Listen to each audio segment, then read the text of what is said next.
దయచేసి తలలో ఉంచినట్లయితే ప్రార్థన చేసుకుందాం. ప్రతి ఒక్కరు కూడా. మహోన్నతుడ, మహిమగల మహారాజా, మీ నామానికి సాష్టాంగపడి నమస్కరిస్తున్నాం. ఏ యోగ్యత అర్హత లేని నేను నీ మాటలు చెప్పడానికి ఇచ్చిన కృపను బట్టి కృతజ్ఞతలు చెల్లిస్తున్నాను తండ్రి. ఆయన విత్తబడుతున్న ఈ వాక్యం ప్రతి ఒక్కరిలో ఆయన నూరంతల ఫలితాన్ని దయచేయని, గ్రహించడానికి అట్టి కృపను దయచేయని, మనస్సు దయచేయని ప్రభా. దుష్టుడు నాయన విత్తబడింది ఎత్తికెళ్లకుండా ప్రభా సత్యాన్ని గ్రహించడానికి నీ కృపను దయచేయమని మీరు మాట్లాడమని మీకే సమస్త మహిమ ఘనత చెల్లించుకుంటూ నజరేయుడైన యేసు పరిశుద్ధ నామమున వేడుకుంటున్నాను తండ్రి. ఆమెన్. హల్లెలూయా. దయచేసి తలలో ఉంచినట్లయితే ప్రార్థన చేసుకుందాం. ప్రతి ఒక్కరు కూడా. మహోన్నతుడ, మహిమగల మహారాజా, మీ నామానికి సాష్టాంగపడి నమస్కరిస్తున్నాం. ఏ యోగ్యత అర్హత లేని నేను నీ మాటలు చెప్పడానికి ఇచ్చిన కృపను బట్టి కృతజ్ఞతలు చెల్లిస్తున్నాను తండ్రి. సరే, జీవితంలో మంచి పేరు సంపాదించుకోవడం ఎంత కష్టమో దాన్ని పోగొట్టుకోవడం కూడా అంత ఈజీ కదండి, అవునా?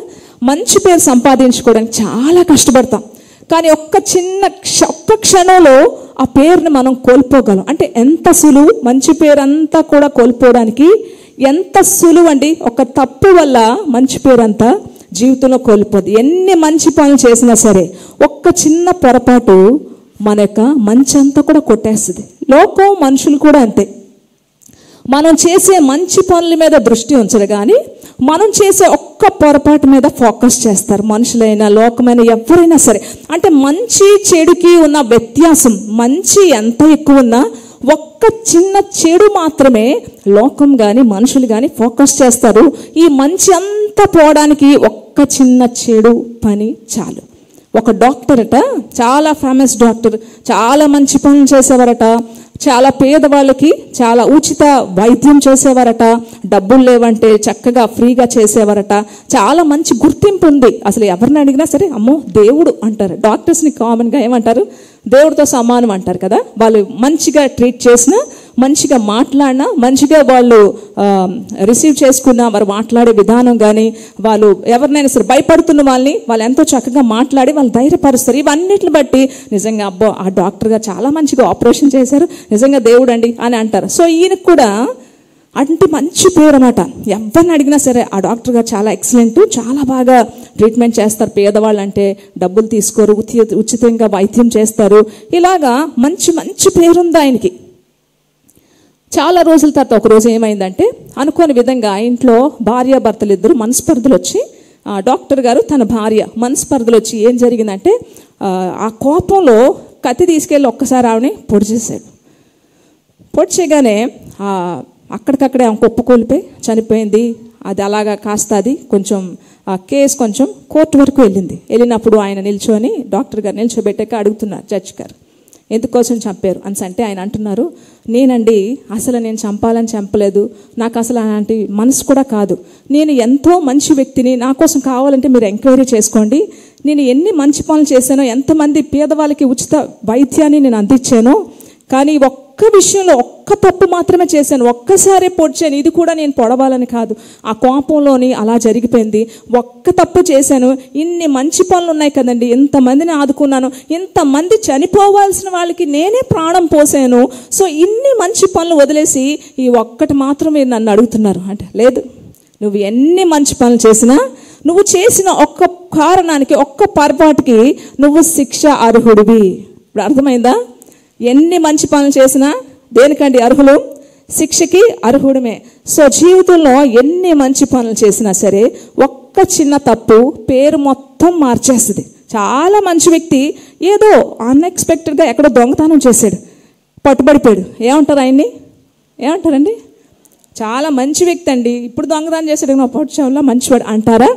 దొంగే అంటాడు కదండి. ఏదో విధంగా మనం చేసే తప్పును మాత్రమే ప్రజలు ఫోకస్ చేస్తారు. అందుకోసమని బైబిల్ ఏం చెప్తుంది దీనికోసం ఒక్కసారి చదువుకుందామా? సామెతల గ్రంథం 22వ అధ్యాయం 1వ వచనం.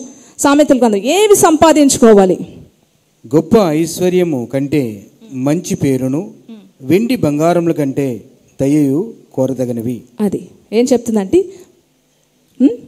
గొప్ప పేరు కంటే గొప్ప ఐశ్వర్యం కంటే మంచి పేరు కావాలట, వెండి బంగారాల కంటే దయ కావాలి. సో మనకి క్రైస్తవుడికి కావాల్సింది మంచి పేరు, అలాగే దయ. వెండి బంగారాలు ఐశ్వర్యాలు కాదు, పేరుని, మంచి పేరుని, గొప్ప పేరుని, దయని సంపాదించుకోండి అని చెప్పి. అయితే కొన్నిసార్లు మన జీవితంలో మనం ఎంత మంచి వాళ్ళమైనా సరే మన పేరుని చెడగొట్టే దుర్మార్గులు కూడా ఉంటారు కదండి. మనం ఎంత మంచి పని చేసినా, మనం ఎంత మంచి వాళ్ళమైనా సరే మన పేరుని కావాలని చెడగొట్టే దుర్మార్గులు కూడా ఉంటారు. ఇది మన దగ్గర నుంచే కాదు, కానీ యేసు ప్రభు దగ్గర నుంచి చూసుకుంటే కనుక ఆయన మచ్చలేని మనిషిగా, దేవుడిగా బ్రతికారు. నాలో తప్పు ఉందని, నాలో పొరపాటు ఉందని మీలో ఎవరైనా చెప్పగలరా? ఒక్కరు చెప్పగలరా? మీరు స్థాపించగలరా అని సవాల్ చేసిన ప్రభు అయిన యేసుక్రీస్తు కోసం ఈ రోజు వరకు కూడా ఆయన పేరు చెడగొట్టే దుర్మార్గులు ఉన్నారు ప్రపంచంలో. ఎంతమంది అండి యేసు ప్రభుని అంటున్నారు? ఆయనకి అసలు ఆయన అనడానికి సరిపోం మనం.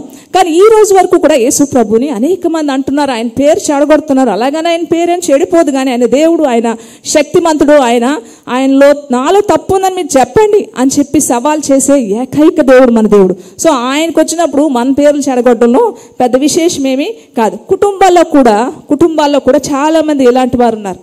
ఒక్కరి వలన అందరి పేరు చెడిపోద్దండి. కుటుంబంలో ఫ్యామిలీ కోసం చూస్తే కనుక మా నాన్న ఇలాంటి వాడు, చెప్పుకుంటే సిగ్గండి. మా అమ్మ లేదా మా కొడుకు, మా కూతురు, మా కుటుంబంలో ఈ వ్యక్తి ఇలాంటి వాడు అని చెప్పుకోవడానికి నిజంగా సిగ్గుపడుతున్నాం అనే కుటుంబాలు ఈరోజు సొసైటీలో ఎన్నో ఉన్నాయండి. ఎన్నో కుటుంబాలు ఉన్నాయి. ఒక్క కుటుంబంలో ఒక్కరు చేసిన పొరపాటు ఫ్యామిలీ అంతటి మీద కూడా ఆ ప్రభావితం పడుతుంది. అంతేనా? కుటుంబంలో 5 ఉన్నారంటే ఒక్కరు చేసే తప్పు ఫ్యామిలీ మొత్తం మీద ఆ ప్రభావితం పడుతుంది. పలానా వాళ్ళ కూతురట, పలానా వాళ్ళ కొడుకట, పలానా వాళ్ళ తండ్రి అట, పలానా వాళ్ళ తండ్రి అంట చెప్పుకుంటే సిగ్గుగా ఉందండి అని చెప్పి ఎన్నో కుటుంబాలు తలెత్తుకోలేకపోతున్నాం. మా అబ్బాయి చేసిన పనికి తల ఎత్తుకోలేకపోతున్నాం, మా అమ్మాయి చేసే పనికి తల ఎత్తుకోలేకపోతున్నాం అని చెప్పే కుటుంబాలు సొసైటీలో ఈరోజు ఎన్నో ఉన్నాయి. అయితే సొసైటీలోనే కాదు, కానీ బైబిల్ గ్రంథంలో కూడా ఇలాంటి వారు ఉన్నారని చెప్పుకోవడానికి పెద్ద ఆశ్చర్యం ఏమీ కాదు. బైబిల్ గ్రంథంలో ఉన్నారు ఈ విషయం. అయితే ఒక్క విషయాన్ని గమనించాలి. ఒక వ్యక్తిలో ఎప్పుడైతే దేవుని యందు భయము, పాపం గూర్చిన లోతైన పశ్చాత్తాపం ఒక వ్యక్తిలో ఎప్పుడైతే ఉంటుందో ఆ వ్యక్తి క్యారెక్టర్ పాడైపోయినా సరే దేవుడు యొక్క కనుదృష్టి ఆ వ్యక్తి మీద ఉండి ఆ వ్యక్తి జీవితాన్ని మార్చగల శక్తిమంతుడు ఎవరండి? ప్రభువైన యేసుక్రీస్తు మాత్రమే. కానీ దీనికి కావాల్సింది దేవుని యందు భయం ఉండాలి, అలాగే పాపం మీద లోతైన పశ్చాత్తాపం కూడా ఉంటే దేవుడు తప్పకుండా పాడైపోయిన జీవితాలనైనా సరే దేవుడు మార్చగలడు. అయితే కొంతమంది జీవితంలో ఇలాంటివి ఉండవు, చేసిన తప్పు చేస్తూనే ఉంటారు. అసలు పాపం గూర్చిన లోతైన పశ్చాత్తాపం, దేవుని యందు భయభక్తులు ఉండవు. వాళ్ళ యొక్క మనస్సు కఠినపరుచుకుంటారు కాబట్టి వారి జీవితం ఏదో ఒక రోజు దుర్లాభం అయిపోతుంది, సర్వనాశనం అయిపోతుంది. కానీ ఇక్కడ కూర్చున్న మీలో ఈ ఆలోచన రావాలి, నేను పాపం వల్ల పశ్చాత్తాపడుతున్నానా, దేవుని యందు భయం కలిగి ఉన్నానా, తప్పకుండా దేవునికి కనుదృష్టి మన మీద ఉంటుంది. తప్పకుండా దేవుడు విడిపించగల శక్తిమంతుడు. పాడైపోయినా సరే, జీవితం పాడైపోయినా సరే ఎంతో మందిని దేవుడు ఫలభరితంగా దేవుడు చేశాడు. దానికి గల కారణం ఒకటి, పాపం గూర్చిన పశ్చాత్తాపం, దేవుని యందు భయము. ఆ యొక్క పాపం నుంచి దేవుడు విడిపించి మళ్ళీ వారిని ఫ్రూట్ఫుల్గా, ఫలభరితంగా ఎంతో మంది జీవితాన్ని చేశాడు. అయితే బైబిల్ గ్రంథంలో చూసుకుందాం. న్యాయాధిపతులు 13వ అధ్యాయం 1 నుంచి 6 వచనాలు చూద్దాం. 1 నుంచి 6 వచనాలు. ఇజ్రాయేలు మరలా యెహోవా దృష్టికి దోషులు కాగా యెహోవా 40 సంవత్సరముల వారిని ఫిలిష్తీయుల చేతులకు అప్పగించెను. ఆ కాలమున దాను వంశస్థుడును జోరియా పట్టణస్థుడైన మనోహ అనొకడుండెను. అతని భార్య గొడ్రాలై కానుపు లేకై ఉండెను. యెహోవా దూత ఆ స్త్రీకి ప్రత్యక్షమై, ఇదిగో నీవు గొడ్రాలువు, నీకు కానుపు లేకపోయెను, అయితే నీవు గర్భవతివై కుమారుని కందువు. కాబట్టి నీవు జాగ్రత్తగా ఉండి ద్రాక్షరసమైనను గాని మద్యమే గాని త్రాగకుండము, అపవిత్రమైన దేనినైనను తినకుండము. నీవు గర్భవతివై కుమారుని కందువు. అతని తల మీద మంగలి కత్తె వేయకూడదు. ఆ బిడ్డ గర్భమును పుట్టినది మొదలుకొని దేవునికి నాజీరు చేయబడిన వాడై ఫిలిష్తీయుల చేతిలో నుండి ఇజ్రాయేలును రక్షింప మొదలుపెట్టానని ఆమెతో అనగా. చాలా సరిపోదు.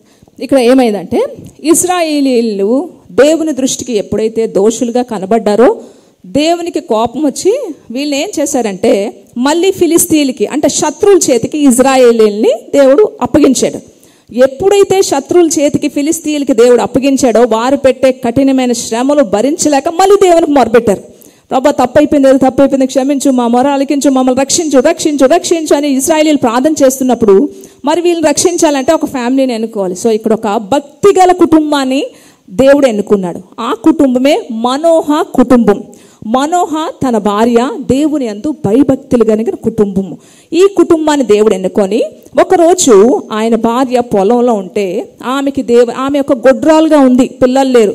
సో దేవుని దూత ప్రత్యక్షమై నువ్వు గర్భవతి అవుతావు, నీకు ఒక కుమారుడు జన్మిస్తాడు, అయితే అంతవరకు కూడా నువ్వు ద్రాక్షరసమైనను పానీయమైనను అపవిత్రమైన ఏది కూడా నువ్వు తినకూడదు, అలాగే నీకు పుట్టిన కుమారుడు కూడా నువ్వు నాజీరు చేయాలి. దేవునికి నాజీరు చేయబడిన వ్యక్తి, నాజీరు అంటే వ్రతము అని ఉంది కిందన ఫుట్ నోట్లో, అంటే దేవునికి అంకితం చేయబడిన వ్యక్తి.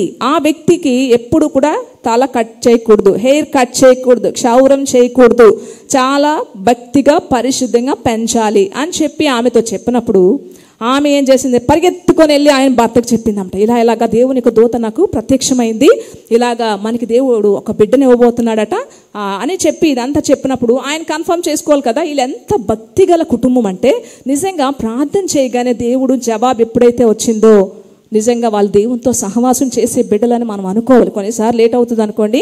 సో ఇక్కడ నోహ ప్రార్థన చేసినప్పుడు దేవుని యొక్క జవాబు ఎలా వచ్చిందో మరొకసారి చూద్దామా. న్యాయాధిపతులు 13:8-20 వచనాలు చదివేసుకుందాం. ఆ స్త్రీ త్వరగా పరిగెత్తి, ఆనాడు నా ఎదుగు వచ్చిన పురుషుడు నాకు కనబడనని అతనితో చెప్పాను. అప్పుడు మనోహ లేచి తన భార్య వెంబడి వెళ్ళి ఆ మనుషుని ఎద్దకు వచ్చి, ఈ స్త్రీతో మాట్లాడేవాడవు నీవేనా అని అతను అడగగా అతడు నేనే అనెను.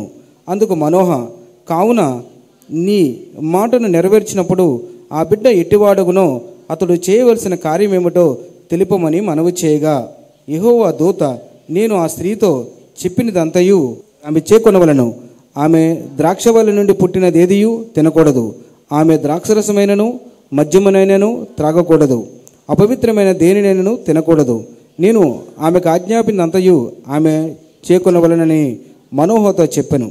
అప్పుడు మనోహ, మేము ఒక మేకపిల్లను సిద్ధపరిచి నీ సన్నిధిని ఉంచు వరకు నీవు ఆగుమని మనవి చేసుకొనిచున్నామని యెహోవా దూతతో చెప్పగా, యెహోవా దూత, నీవు నన్ను నిలిపినను నీ భోజనము నేను తినను. నీవు దహనబలి అర్పించనుద్దేశించిన ఎడల యెహోవాకు దాన్ని అర్పించవలనని మనోహతో చెప్పెను. అతడు యెహోవా దూత అని మనోహకు తెలియలేదు. మనోహ, నీ మాటలు నెరవేరిన తర్వాత మేము నిన్ను సన్మానించినట్లు నీ పేరేమని యెహోవా దూతను అడగగా, యెహోవా దూత, నీవేళ నా పేరు అడుగుచున్నావు, అది చెప్పనసక్యము కానిది అనెను. అంతటా మనోహ నైవేద్యముగా ఒక మేకపిల్లను తీసుకొని ఒక రాతి మీద యెహోవాకు అర్పించెను. మనోహయు అతని భార్యయు చూచుచుండగా ఆ దూత ఒక ఆశ్చర్యకార్యము చేసెను.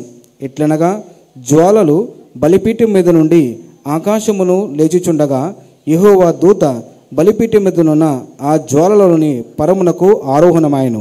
మనోహయు అతని భార్యయు దాన్ని చూచి నేలకు సాగిలపడిరి. ఆ తరువాత యెహోవా దూత మరల మనోహకును అతని భార్యకును ఇక ప్రత్యక్షము కాలేదు. చాలానే సరిపోద్ది, అర్థమైంది కదండి. వీళ్ళు ఎంత దేవుని యందు భయభక్తులు కలవారంటే ఏ విధంగా ఈ బిడ్డను పెంచాలి, ఇది నిజమేనా, ఇది కరెక్టేనా అని కన్ఫర్మ్ చేసుకోవడానికి మళ్ళీ వెళ్ళినప్పుడు దేవుని యొక్క దూత ప్రత్యక్షం అవడం, అక్కడ ఒక దహన బలి వేరే అర్పించడం, ఏ విధంగా బిడ్డను పెంచాలో మళ్ళీ అన్ని ఇన్స్ట్రక్షన్స్ ఇవ్వడం. సో ఇవన్నీ తెలుసుకున్నాక అంటే వీళ్ళ యొక్క భక్తి జీవితం ఎంత దేవుల్లో భయభక్తులు కలిగి ఉన్నారో ఈ విషయాన్ని బట్టి మనం ఆలోచించాలి. సో మొత్తానికి దేవుడు ఒక బిడ్డనిచ్చాడు. ఆ ఇద్దరు భార్యాభర్తలకి దేవుని ఒక కుమారుని అనుగ్రహించాడు. ఆ కుమారుడు పెరిగి పెద్దవాడవుతున్నాడు. ఆ పెద్దవాడైనప్పుడు దేవునికి శక్తితో దేవునికి బలంతో నింపబడ్డాడు. అసలు ఆ దేవుడు చెప్పిన మాట ఆ యొక్క బిడ్డలో ఎంతగా జరిగిందంటే, ఎలాంటి శక్తితో నింపబడ్డాడంటే, ఎలాంటి దేవుని బలంతో నింపబడ్డాడంటే 1000 మందినంట దేంతో చంపాడండి? ఒక్క చిన్న గాడిద దవడ ఎముక ఎంత ఉండొచ్చు మహా అయితే ఒక ఇంత ఉండొచ్చా కదా, ఒక ఇంత గాడిద దవడ ఎముకతో 1000 మందిని కొట్టి చంపడం ఇది సాధ్యమేనా? ఒక ఈటితోనో లేదా ఒక గన్తోనో లేదా ఒక కత్తితోనో అనుకోవచ్చు, ఒక 100 మందిని చంపగలిగాడేమో అనుకోవచ్చు, కానీ 1000 మందిని ఒక మనిషి ఒక చిన్న గాడిద దవడ ఎముకతో చంపడం అనేది అది చిన్న విషయం కాదండి. అది దేవునికి శక్తి, దేవునికి బలంతో మాత్రమే సాధ్యం. ఆ వాక్యం కూడా ఒకసారి చూసుకుందామా. న్యాయాధిపతులు 15వ అధ్యాయం 15వ అధ్యాయం 15-16 వచనాలు. అతడు గాడిద యొక్క పచ్చి దవడ ఎముకను కనుగొని చెయ్యి చాచి పట్టుకొని దాని చేత 1000 మంది మనుషులను చంపెను. అప్పుడు సంసోను గాడిద దవడ యొక్క ఎముకతో ఒక కుప్పను 2 కుప్పలను నేను చంపి ఉన్నాను. చాలా సరిపోతే సరే 1000 మందిని కుప్పలుగా చంపాడంట. అంతేకాకుండా సింహానట 2గా చీల్చేశాడట. ఎక్కడి నుంచి వచ్చింది ఈ బలం? ఇంత బలవంతుడు, ఇంత శక్తిమంతుడు తన బలాన్ని, తన శక్తిని, తన క్యారెక్టర్ని పాడు చేసుకోవడానికి ఎక్కడికి వెళ్ళి పడ్డాడో ఇది ఒకసారి చూసుకుందాం. మరొక్కసారి న్యాయాధిపతుల గ్రంథం 16వ అధ్యాయం 1వ వచనం. తరువాత సంసోను గాజాకు వెళ్ళి వేశ్యనొకతను చూచి ఆమె యొద్దకు చేరెను. చాలా సరిపోద్ది. ఇదండి, ఇంత బలవంతుడు, ఇంత శక్తివంతుడు, ఏ మనిషి ఎవ్వరు చేయలేని గొప్ప గొప్ప కార్యాలు తన ప్రజలైన ఇజ్రాయేలీని రక్షించుకోవడానికి ఈ వ్యక్తిని ఎన్నుకొని శత్రువుల మీద అంత బలాన్ని దేవుడు అనుగ్రహిస్తే ఈ వ్యక్తి యొక్క క్యారెక్టర్ పాడు చేసుకోవడానికి ఎక్కడికి వెళ్ళాడు? తిమ్నాతు దగ్గరికి వెళ్ళాడు. అయితే ఈ ఫిలిస్తీన్ ఏంటంటే ఈ యొక్క వ్యక్తిలో, ఈ యొక్క సంసోన్లో ఈ బలం ఎక్కడి నుంచి వచ్చింది? ఇంత బలంతో ఇలాంటి సాహస కార్యాలు, ఇలాంటి గొప్ప కార్యాలు, 1000 మందిని ఒక దవడ ఎముకతో కొట్టి చంపాడంటే ఈ వ్యక్తిలో ఉన్న శక్తి ఏంటి? ఈ వ్యక్తిలో ఉన్న బలం ఏంటి? ఈ బలాన్ని మనం ఎలా కనుక్కోవాలి అంటే అసలు వాళ్ళకి సాటి పడట్లేదు. ఎంత ప్రయత్నించినా ఆ వ్యక్తిలో ఉన్న బలమేటో ఈ యొక్క ఫిలిస్తీన్లు, శత్రువులు కనుగోలేకపోతున్నారు. అయితే ఏం చేశారంటే, సరే మనం ఈ వ్యక్తిలో ఉన్న బలాన్ని మనం కొనుక్కోలేం, కానీ ఈ వ్యక్తిలో ఉన్న బలాన్ని పడగొట్టాలంటే ఒకే ఒక్క మార్గం, ఈ వ్యక్తిలో ఉన్న బలహీనత ఏంటో కనుక్కోవాలి మనం. ఏంటండి? ఈ వ్యక్తిలో ఉన్న వీక్నెస్ ఫస్ట్ కనుక్కున్నామంటే తప్పకుండా ఈ వీక్నెస్ ద్వారా ఈ యొక్క బలాన్ని మనం పడగొట్టగలమని చెప్పి వెతికి మొత్తానికి సంసోన్లో ఉన్న బలహీనత ఒకటి కనుక్కున్నారు. ఆ బలహీనత ఏంటండి? సంసోన్లో ఉన్న ఒక బలహీనతను కనుక్కున్నారు. అదే ఏంటంటే ఆడపిల్లలు. ఎక్కడ అమ్మాయిలు దొరుకుతాయి, ఎక్కడ వేశ్యలు దొరికితే పడిపోయే ఒక బలహీనత సంసోనుది. ఎక్కడ కనబడతాయి, ఎక్కడికి వెళ్తే అక్కడ వెళ్ళిపోయేవాడు. ఈ బలహీనత ఈ ఫిలిస్తీన్లు కనుక్కున్నారు. అబ్బా, మొత్తానికి సంసోను నీలో బలాన్ని కనుక్కోలేకపోయాం, కానీ నీలో బలహీనత మాత్రం కనుక్కున్నాం. ఈ బలహీనత ద్వారా మాత్రమే నీలో ఉన్న బలాన్ని మేము పడగొట్టగలం అని చెప్పి ఏం చేశారంటే ప్లాన్ చేశారు. పక్కా ప్లాన్ చేశారు. ఏంటి? ఒక డెలీలా అని ఒక అమ్మాయిని ప్లాన్ చేసి నువ్వు ఆ వ్యక్తిని ప్రేమించి ఆ వ్యక్తిలో ఉన్న బలం ఎక్కడుందో నువ్వు కనుగొంటే అక్కడ చాలా ఉంటాయి, ఆఫర్స్ ఇస్తారు వాళ్ళు నీకు. సో అనగానే మొత్తానికి ఒక అమ్మాయిని పంపించారు. ఇదంతా చాలా ప్లాన్డ్గా జరుగుతుంది. శత్రువులు చేసే ప్లాన్ ఇది. ఆ వ్యక్తిలో ఒక బలహీనత నువ్వే కాబట్టి దీని ద్వారా నువ్వు బలాన్ని కనుగొనవాలంటే సరే ఓకే అని చెప్పి స్టార్ట్ చేశారు. చూద్దాం ఇప్పుడు ఈమె బలాన్ని ఎలా కనుగొంటుందో ఈ యొక్క సంసోన్లో చూద్దాం. 16వ అధ్యాయం 6-20 వచనాలు. న్యాయాధిపతులు 16వ అధ్యాయం 6-20 వచనాలు. చూడండి శత్రువు మనలో ఉన్న బలాన్ని ఎలాగ కనుగొంటాడో ఇక్కడ ఈ అమ్మాయి మాటలు ఎంత తేనె పూసిన కత్తిలాగా ఉంటాయి. ఒక్కొక్క మాట చూద్దాం. కాబట్టి దెలీలా, నీ మహాబలము దేనిలో ఉన్నదో, నిన్ను దేని చేత కట్టి బంధింపవచ్చునో నాకు దయచేసి తెలుపమని సంసోనుతో అనగా, సంసోను 7 నిర్బంధ చువ్వలతో నన్ను బంధించిన ఎడలా నేను బలహీనుడనై సామాన్య మనుషులలో ఒకని వలె అవుదునని ఆమెతో చెప్పెను. ఫిలిస్తీన్లు సర్దారులు 7 నిర్బంధ చువ్వలతో ఆమె యొద్దకు తీసుకుని రాగా ఆమె వాటినితో అతన్ని బంధించెను. మాట నుండి వారు ఆమెతో అంతఃపురములో దిగివిండరు గనుక ఆమె, సంసోను, ఫిలిస్తీయులు నీ మీదకి పడి ఉన్నారని అని అతనితో అనగా, అతడు అగ్ని తగిలిన నూలు రీతిగా ఆ తడపలను తెంపెను గనుక అతని బలము తెలియబడలేదు. అప్పుడు దలీలా, ఇదిగో నీవు నన్ను ఎగతాళి చేసి నాతో అబద్ధమాడితివి, నిన్ను దేని చేత బంధింపవచ్చుననో దయచేసి నాకు తెలుపమని సంసోనుతో అనగా చెప్పగా, అతడు పేనిన తరువాత పనికి పెట్టిని కొత్త తాళ్లతో నన్ను బాగా బంధించినడలా నేను బలహీనుడనై సామాన్య మనుషులలో ఒకని వలె అవుతునని ఆమెతో చెప్పాను.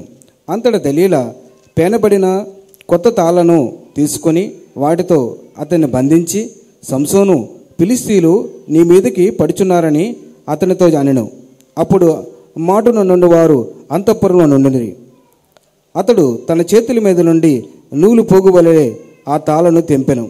అప్పుడు దెలీలా, ఇదివరకు నీవు నన్ను ఎగతాళి చేసి నాతో అబద్ధములాడితివి.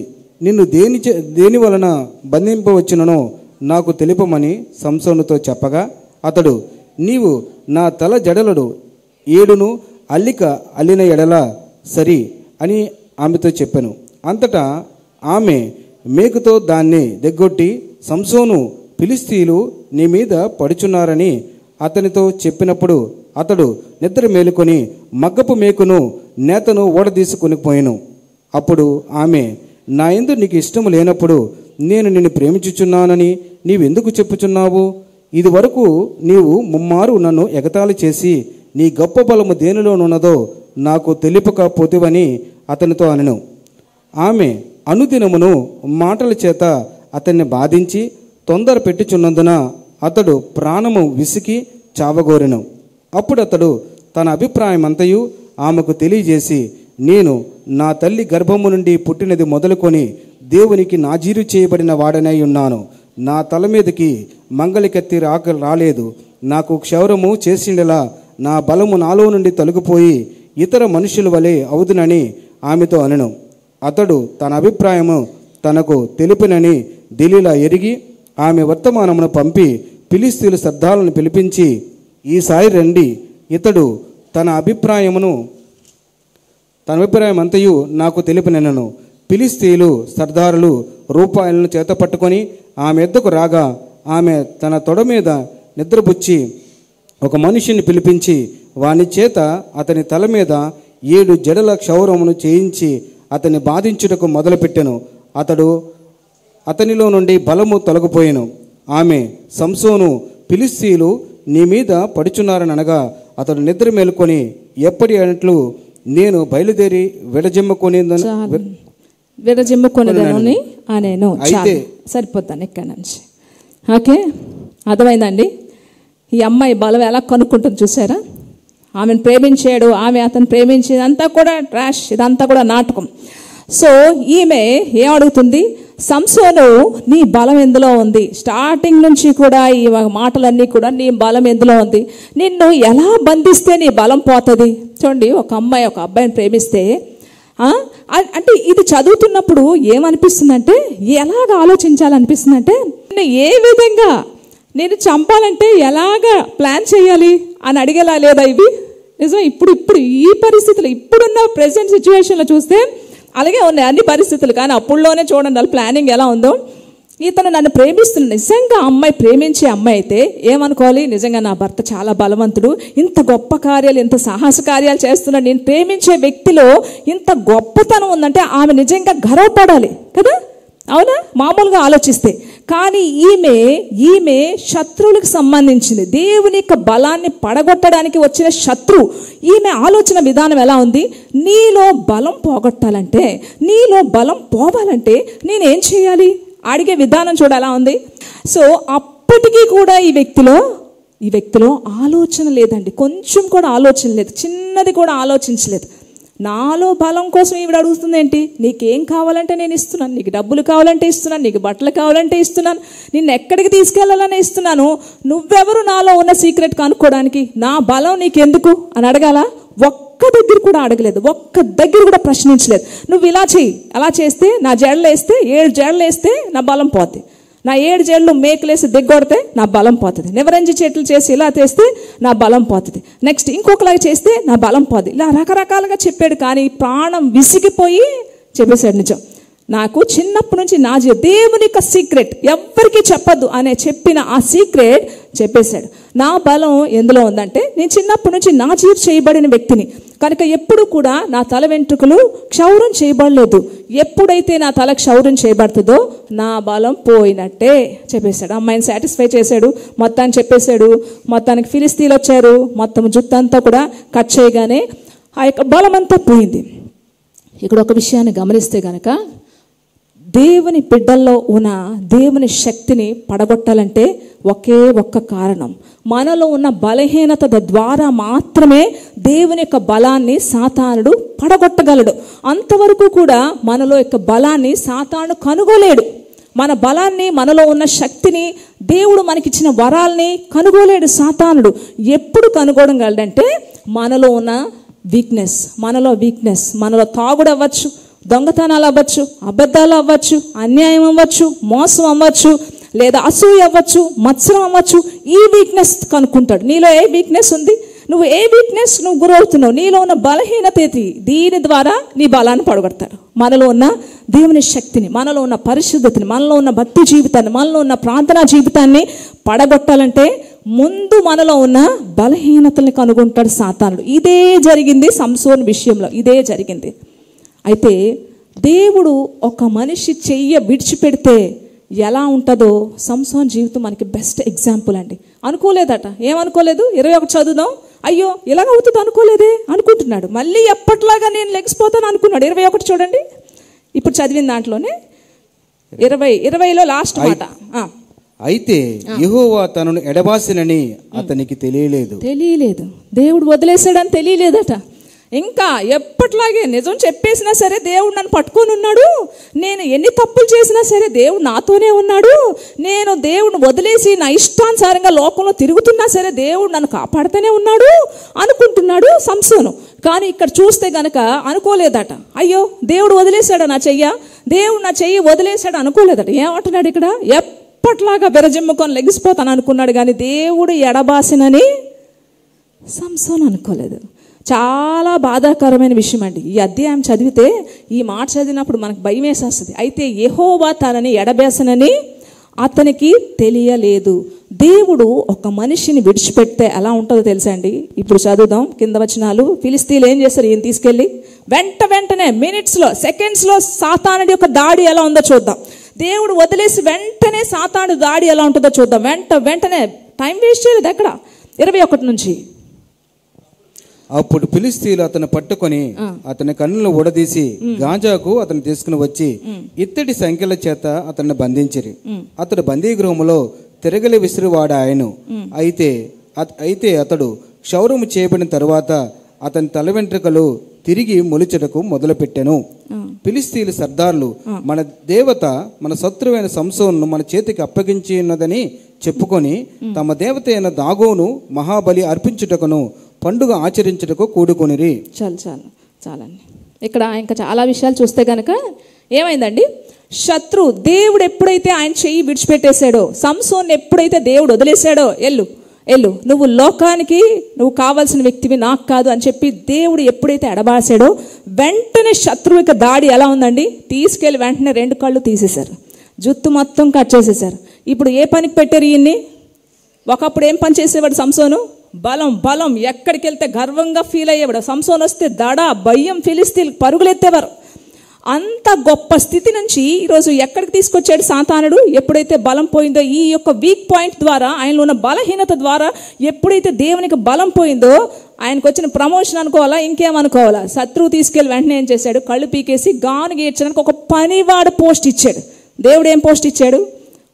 గర్వంగా దేవుని యొక్క శక్తితో నింపబడి చక్కగా తలెత్తుకునే పోస్ట్ దగ్గర నుంచి ఎక్కడికి వచ్చాడు? ఇప్పుడు పనివాడి పోస్ట్కి వచ్చాడు. గానుగ ఈడుస్తున్నాడు, కళ్ళు కనబట్టలేదు. ఇంకా అక్కడ చూస్తే చాలా మంది అపహాస్యం చేస్తున్నారట. మన శత్రువైన సాతాన్ని మనక దేవత మన చేతికి అప్పగించింది అని చెప్పి, ఏమైంది నీ బలం ఏమైంది? ఇప్పుడు వరకు విరజిమ్ముకొని లేచావు కదా, వాళ్ళు చెప్పావు వీళ్ళు చెప్పావు, ఇది ఒకసారి చెయ్యి, ఇప్పుడు ఒకసారి చెయ్యి, నీ దేవుడు ఎక్కడున్నాడు, నీ బలం ఎక్కడుంది? అపహాస్యం చేస్తున్నాడు. అపహాస్యం. దీని అంతటికీ కారణం దేవుడు ఒక మనిషి చెయ్య వదిలేస్తే ఎంత దుర్లాభంగా ఉంటుందో సంసోను మనకి ఒక గొప్ప ఉదాహరణగా ఉంటాడు. మరి ఇదే ఏంటండి, చెప్పుకుంటే సిగ్గుచేటైనా తల్లిదండ్రులకి? ఎంత భయభక్తులు కలిగిన తల్లిదండ్రులు, కానీ కొడుకు ఎలా ఉన్నాడండి? ఇలాంటి కుటుంబాలు, తల్లిదండ్రులు మంచిగా ఉంటే, కొన్ని కుటుంబాల్లో తల్లిదండ్రులు మంచిగా ఉంటే పిల్లల క్యారెక్టర్లు బాగోవు. ఇంకా కొన్ని కుటుంబాల్లో పిల్లలు చాలా భక్తిగా పద్ధతిగా పెరుగుతారు, కానీ తల్లిదండ్రుల క్యారెక్టర్లు బాగోవు. ఈరోజు మనం చూస్తున్నాం, న్యూస్లో చూస్తేనే మనకు తెలిసిపోతుంది అన్నీ. అయ్యో వీళ్ళ పిల్లలు ఎంత మంచోళ్ళండి, ఈవిడేటి ఇలాగా, వీళ్ళ నాన్న ఎంత మంచోడే, కొడుకేటి ఇలాగా. అంతే కదండి. చాలా ఒక్కరు చేసే పరిస్థితి, ఒక్కరు చేసే తప్పు ఫ్యామిలీ అంతటి మీద కూడా ఆ ప్రభావితం పడుతుంది. ఇంకొంతమంది కుటుంబాల్లో కొంతమంది మంచిగా ఉంటే కొంతమంది క్యారెక్టర్లు పాడు చేసుకుంటూ ఉంటారు. ఒక్క తల్లి మంచిదైతే పిల్లడి క్యారెక్టర్ బాగోదు. ఇలాంటి వారు చాలామంది మనం చూస్తున్నాం సమాజంలో. మోనిక అని ఒక మంచి భక్తిపర్రాలండి. ఆమె ఎంత మంచి భక్తి పరులు అంటే కన్నీటి ప్రార్థనా పర్రాలు. భర్త చనిపోయాక ఆమెకున్న ఏకైక కుమారుని చిన్ననాటి నుంచి దేవుని భయభక్తులు పెంచింది. కన్నీటి ద్వారా పెంచి దేవునికి సమర్పించింది. ఈ పిల్లవాడు పెద్దవాడైతే నీ సేవే చెయ్యాలి ప్రభా అని చెప్పి ఎన్నో ఏడ్చి ఆ బిడ్డని దేవునికి సమర్పించి చిన్ననాటి నుంచి భయభక్తులు పెంచింది. కానీ యవ్వన కాలం వచ్చేటప్పటికి ఆ వ్యక్తి యొక్క వ్యసనాలకి బానిసైపోయి రూట్ తప్పిపోయి అనేక మంది ఆడపిల్లలతో తిరగడం, లోకానుసారమైన జీవితం, ఆ వ్యసనాలకి అలవాటు పడిపోయి ప్రతిరోజు తల్లి ఏడ్చేదట, అరే నాన్న నేను దేవునికి సమర్పించాను రా, నువ్వు దేవుని సేవ చేయాలి అంటే అసలు వినిపించుకునేవాడు కాదట. ప్రతిరోజు లోకంలో తిరగడమే, లోకానుసారమైన మనుషులు ఇంకా ఎవరు పెడతారు వ్యసనాలు, వేశ్య గృహాల చుట్టూ తిరుగుతూ ఇలాంటి పరిస్థితుల్లో ప్రతిరోజు తల్లి ఏడ్చేదట, అరే నాన్న నువ్వు ఇలా తప్పు చేయకూడదురా, నువ్వు దేవునికి సంబంధించిన వ్యక్తి, దేవుని సేవ చేయాలి అంటే అస్సలు విడిపించుకునేవాడు కదట. ప్రతిరోజు తల్లి ఎంత బ్రతిమలాడినా సరే వెళ్ళిపోయేవాడట.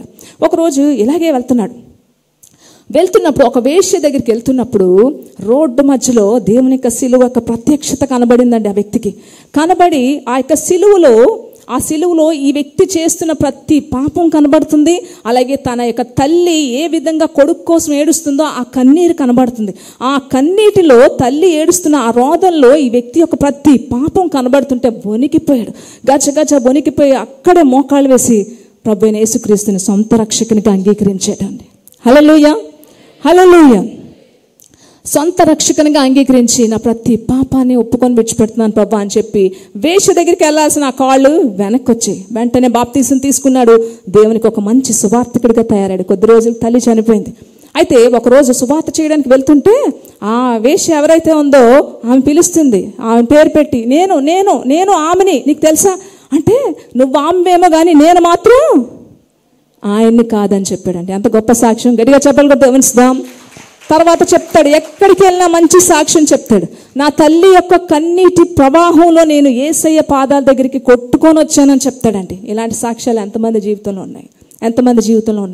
తల్లిదండ్రుల యొక్క ప్రార్థన, పిల్లలు చెడిపోయినా సరే వారిని మార్చగలవు. కొంతమంది కఠినమైన వారు ఉంటారు, ఎవరు తీర్పు వాళ్ళది. కొంతమంది వినరు. దావీదు ఉన్నాడు, పిల్లలు విన్నారా? దావీదు భక్తిపరుడు, వినరు కదా. కొన్నిసార్లు కొన్ని కుటుంబాల్లో కొన్ని విధానాలుగా ఉంటాయి. సరే, ఇప్పటి వరకు సంసోన్ యొక్క జీవితం ఆ యొక్క వీక్నెస్ ద్వారా, ఆ బలహీనత ద్వారా సంసోన్ యొక్క బలాన్ని శత్రువు ఎలా పడగొట్టాడో మనకి దేవుడు చాలా చక్కగా నేర్పించాడు. కనుక దేవుడు చెయ్యి విడిచిపెట్టేస్తే మనం ఎందుకు పనికిరాం. ఈ విషయం సంసోన్ ద్వారా మనం తెలుసుకోవాలి. సరే, ఇంకొక కుటుంబం, ఇంకో ఫ్యామిలీ కోసం చూసుకుందాం. న్యాయాధిపతులు 11వ అధ్యాయం 1-3 వచనాలు చూసుకుందాం. ఈ వ్యక్తి యొక్క ఫ్యామిలీ, ఈ వ్యక్తిలో ఎవరు ఎలా ఉన్నారో చూసుకుందాం. ఈ యెఫ్తా అనే ఇంకొక క్యారెక్టర్ బైబిల్ గ్రంథంలో ఉంది. ఇది చాలా డిఫరెంట్ క్యారెక్టర్. ఇది ఇక్కడ ఏంటంటే ఇతనికి ఈ యెఫ్తా అనే వ్యక్తి ఒక వేశ్యకి పుట్టిన కుమారుడు. అయితే ఇతని యొక్క అన్నదమ్ములు అంటే యెఫ్తా తండ్రికి భార్య, మొదటి భార్య ఉంటాయి కదా, ఈమెని వేశ్యగా చేసుకున్నాడు. సో మొదటి భార్య ఒక పిల్లలు ఉంటారు కదా, వాళ్ళు ఏం చేశారంటే యెఫ్తాతో అంటున్నారు, నువ్వు ఒక వేశ్యకు పుట్టిన వ్యక్తివి, నువ్వు ఒక అన్య స్త్రీకి పుట్టిన వ్యక్తివి, నీకు మా తండ్రి యొక్క ఆస్తిలో నీకు పాలు లేదు, పంపకాలు లేవు అని ఇక్కడి నుంచి పో అని చెప్పి అపహసించి నవ్వుకొని, నీ జీవితం ఇలాంటిది, నీ క్యారెక్టర్ ఇలాంటిది, నీ బ్రతికి ఇలాంటిది, నీకు మాకు సంబంధం ఏంటి, మా ఆస్తిలో నీకేంటి వాటా అనగానే సిగ్గుపడిపోయి వాళ్ళని ఆ దేశాన్ని వదిలేసి పారిపోయి టోబు అనే ఒక దేశానికి వెళ్ళిపోయాక ఈయంతో కొంతమంది అల్లరమూక చేర్చబడ్డారు. ఇక్కడ విషయం గమనిస్తే కనుక ఇక్కడ తల్లి వేశ్య అయినప్పటికీ కూడా ఇక్కడ యెఫ్తా మాత్రం చాలా జాగ్రత్తగా బ్రతికాడు. దేవుని యందు భయభక్తులు కలిగి బ్రతికాడండి. ఇలాంటి వ్యక్తి కాదు, తల్లి లాంటి వ్యక్తి కాదు. తల్లి జీవితం అలాగున్నా సరే ఈ యెఫ్తా మాత్రం దేవునిలో భయము, పాపం అంటే భయము, దేవుని యందు భయము, లోతైన పశ్చాత్తాపంతో బ్రతికిన వ్యక్తి.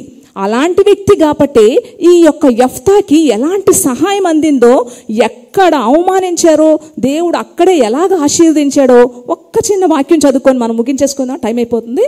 న్యాయాధిపతులు 11వ అధ్యాయం 11. ఇక్కడ దేవునికి మొరపెడతాడు, దేవునితో చెప్పుకుంటాడు వెళ్ళి. ఇక్కడ సంసోనికి యెఫ్తాకున్న తేడాలు చూసుకుందాం.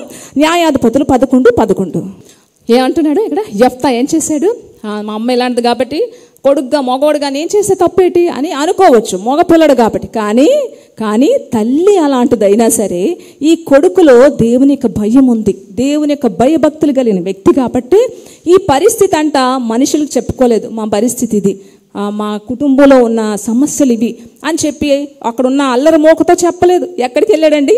మిస్పాలో యెహోవా సన్నిధికి వెళ్ళి మొత్తం తన జీవితంలో ఉన్న బాధ వేదన అంతా కూడా దేవుని యెహోవా సన్నిధిలో మొర్ర పెట్టుకున్నాడు. దేవునికి మాత్రమే చెప్పుకున్నాడు, నేను పవిత్రంగానే బ్రతికాను, నా కుటుంబంలో నా తల్లి ఇలా ఉండొచ్చు కానీ నేను యథార్థంగా బ్రతికాను, అది నీకు తెలుసు కదా ప్రభా, నేను పడుతున్న సమస్యలు, నన్ను ఎలాగ మనుషులు అపహసిస్తున్నారు, నన్ను ఎలా తరిమేశారో, నా పరిస్థితి అంతా నీకు తెలుసు కదా, ఇప్పుడు నన్ను ఏం చేయమంటావు అని చెప్పి దేవుడిని అడిగినప్పుడు దేవుడు ఆయన ప్రార్థన ఆలకించి ఆయన చక్కగా గైడ్ చేశాడండి.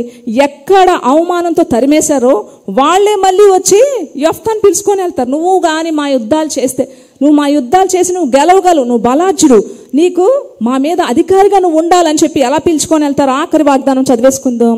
ఆఖరిగా 11వ అధ్యాయం 4-10 వచనాలు. నువ్వు ఒక వేశ్య కుమారుడివి, నువ్వు ఇలాగా అలాగా, నీ జీవితం ఇలాగా, నువ్వేంటి అని తోలేసిన వాళ్ళందరి దగ్గరికి మళ్ళీ దేవుడు ఏం చేశాడు? ఎప్పుడైతే దేవునికి మొర్రపెట్టాడో, ఎక్కడైతే అవమానపరిచారో మళ్ళీ అక్కడికే వాళ్ళందరూ వచ్చి ఏమంటున్నారు? నువ్వు మాతో యుద్ధం చేస్తే, యుద్ధాల్లో కానీ విజయం వస్తే మా అందరి మీద కూడా నువ్వు ఒక అధికారిగా ఉంటావు, నువ్వు పెద్దగా ఉంటావు అని చెప్పి ఎక్కడ అవమానపరిచారో దేవుడు అక్కడ ఆ వ్యక్తిని నిల్చోబెట్టాడు. హల్లెలూయా.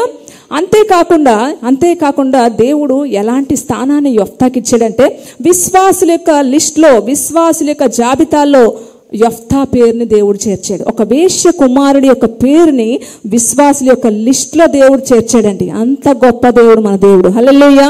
చూద్దాం అది కూడా ఒకసారి. హెబ్రీయులు రాసిన పత్రిక 11వ అధ్యాయం 32-33 ఆఖరి వచనం ఇది. హెబ్రీయులు రాసిన పత్రిక 11వ అధ్యాయం 32-33 వచనాలు. ఇది అంత విశ్వాసుల యొక్క జాబితా. హెబ్రీయులు రాసిన 11వ అధ్యాయం సమూయేలు కోసం, దావీదు కోసం, అలాగే ఎలీషాల కోసం, గొప్ప గొప్ప వ్యక్తుల కోసం రాయబడిన అధ్యాయం ఇది.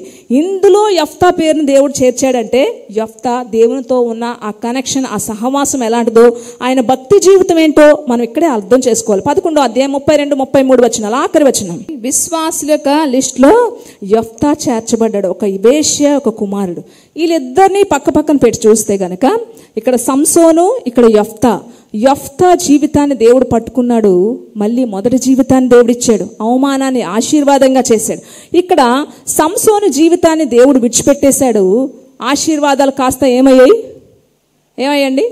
అవమానాలు అయిపోయి. ఇలా కూడా అవుతాయి. దేవుడు ఒక మనిషి యొక్క చేతిని విడిచిపెడితే ఆశీర్వాదాలు అవమానాలు అవుతాయి. ఒక మనిషి జీవితాన్ని దేవుడు పట్టుకుంటే అవమానాలు ఆశీర్వాదం కూడా అవుతాయి. హల్లెలూయా. ఈ రెండు జీవితాలను చూస్తే గనక, ఈ ఇద్దరు జీవితాలను చూస్తే గనక, కుటుంబంలో ఎవరు ఎలా ఉన్నా సరే మన జీవితం, మన దేవునితో ఎలా ఉన్నాం, మన యొక్క సహవాసం ఎలా ఉంది. సంసోన్ జీవితంలో పడిపోవడానికి గల కారణం ఒకటి చెప్పగలరు ఎవరైనా? స్త్రీ. ఓకే. సంసోన్ జీవితంలో దేవుడు ఇంత బలాన్ని, ఇంత శక్తిని అనుగ్రహించాక ఈయన ఏం చేయలేదంటారు? ఈ వ్యక్తికి ప్రార్థనా జీవితం లేదు, దేవునితో సహవాసం లేదు, భక్తి జీవితం లేదు. అందుకే ఈజీగా పడిపోయాడు. ఈరోజు చాలామంది పడిపోవడానికి గల కారణం దేవునితో సహవాసం లేకపోవడమే, ప్రార్థనా జీవితం లేకపోవడమే. ఈజీగా ప్రార్థనా జీవితం, దేవునితో సహవాసం లేకపోతే మన వీక్నెస్లు ఈజీగా పట్టేస్తాడు సాతాను. పట్టేసి మనలో ఉన్నవన్నీ పడగొట్టేస్తూ ఉంటాడు ఒకదాంతో. చర్చ్ అంటే నిర్లక్ష్యం, దేవుని సన్నిధి అంటే నిర్లక్ష్యం, ఆదివారం అంటే నిర్లక్ష్యం, దేవుని చేయాల్సిన పనుల్లో నిర్లక్ష్యం, దేవుని విషయాల్లో నిర్లక్ష్యం, ఇవన్నీ వచ్చేస్తాయి దేవునితో సహవాసం లేకపోతే. ఇదే జరిగింది సంసోన్ జీవితంలో. కానీ యెఫ్తా జీవితంలో మాత్రం దేవుడు చేయి పట్టుకున్నాడు. ఆశీర్వాదాలు, అవమానాల్ని ఆశీర్వాదంగా దేవుడు మార్చాడు. ఈ విషయాలను ప్రతి ఒక్కరూ గమనించాలి. మన జీవితంలో లోతైన పశ్చాత్తాపం, దేవుని కూర్చుని భయం ఉండాలి. ఇద్దరు జీవితాల్లో మన యొక్క వీక్నెస్, మన యొక్క బలహీనత ద్వారా మన యొక్క బలాన్ని సాతాను ఈజీగా పడగొట్టేస్తాడు. ఈ విషయాల్లో మనం చాలా జాగ్రత్తగా ఉండాలి. మోకాళ్ళ మీదకి వెళ్ళిపోదాం. ప్రతి ఒక్కరు కూడా మోకాళ్ళ మీదకి వెళ్దాం. విషయాన్ని గమనించాలి ప్రతి ఒక్కరు కూడా. ఇలాంటి పరిస్థితుల్లో ఎవరైనా ఉన్నారా?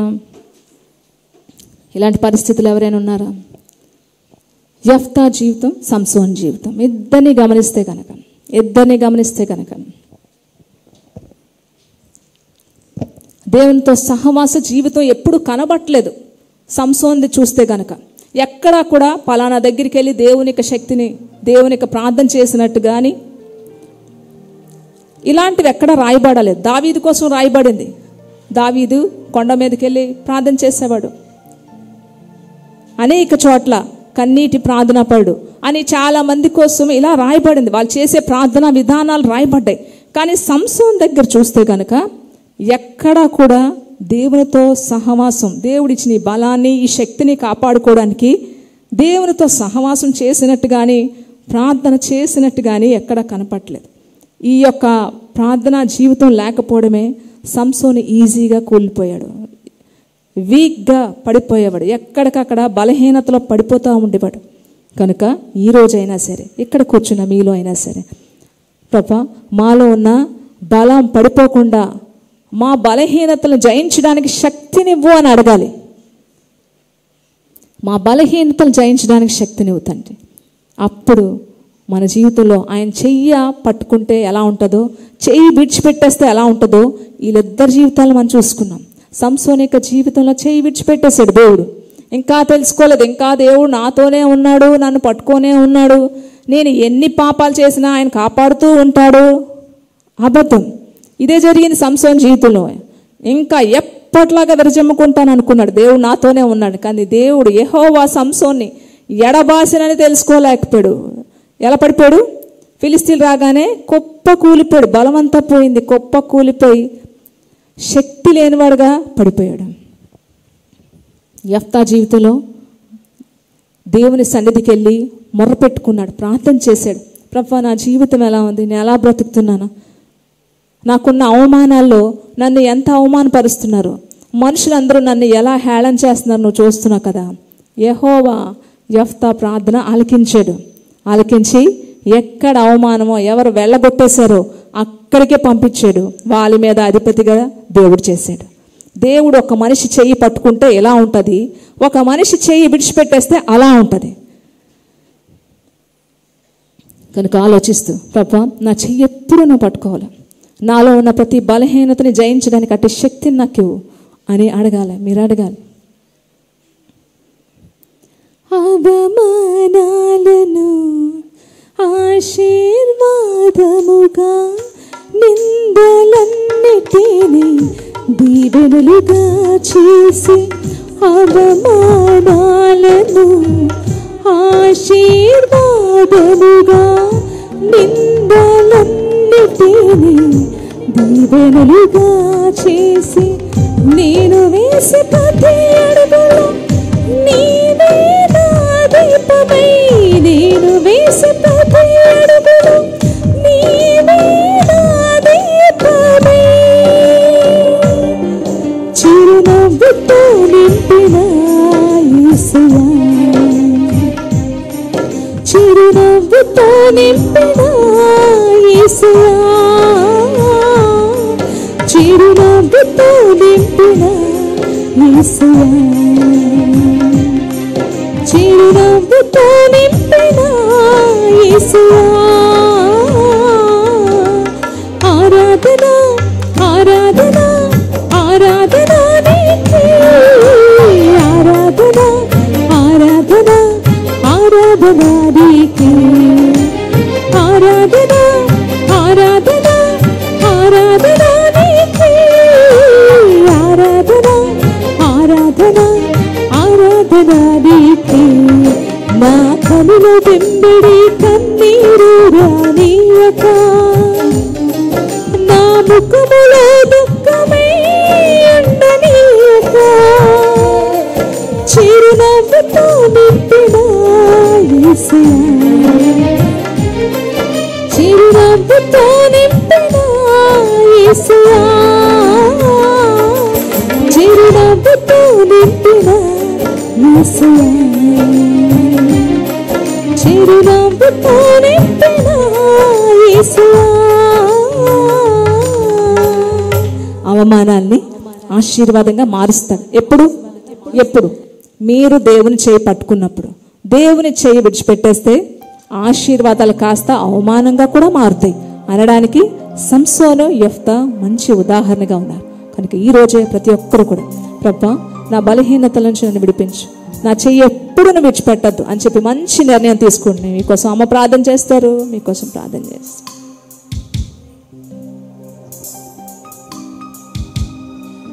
హల్లెలూయా. గొప్ప విడుదల రాబోతుంది, గొప్ప విడుదల. ప్రతి వారం చెప్తున్నాను నేను, గొప్ప విడుదల మన అందరికీ వస్తుంది. మహాపరిశుద్ధుడా, నీ పాదాలకు వందనాలు చెల్లిస్తున్నాం.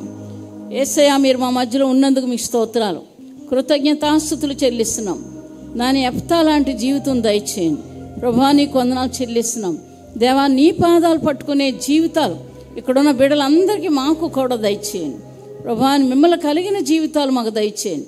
పడిపోయే జీవితాలు లేకుండా చేయండి. బండపైన నిలబెట్టి తండ్రి సహాయం చేయండి నాయన. వాక్యాన్ని విన్నవారు వారి హృదయాలు ఈ మాటలు ఉంచుకొని ప్రభా నాయన ఎఫ్తాలా జీవించాలన్న ఆశలు దయచేయండి. ఇంకా తాగుడు నాయన ఉంటే నాయన, ఇంకా నాయన చెడు పనులు ఉంటే ప్రభా అవి తీసివేయండి, సహాయం చేయండి ప్రభా. విడుదల దయచేయండి, సహాయం చేయండి నాయన. ప్రేమ లేకపోతే ప్రేమ దయచేయండి ప్రభా. నీకు వందనాలు చెల్లిస్తున్నాం. జీవాధిపతి నాయన, చూస్తున్న దేవుడు నాయన, వింటున్న దేవుడు, కన్ను చేసినవాడు కానకుండా లేవు, చెవిని చేసినవాడు వినకుండా లేవు తండ్రి. నీకు వందనాలు. మీ దయాదాక్షిణ్యాలు మా అందరి మీద ఉంచండి. మీరు సహాయం చేయండి. నీ బిడ్డలుగా నిలబెట్టు నాయన. నీకు వందనాలు. యేసుక్రీస్తు నామమున అడిగి వేడుకొని ప్రార్థిస్తున్నాం తండ్రి. ఆమేన్. హల్లెలూయా, హల్లెలూయా.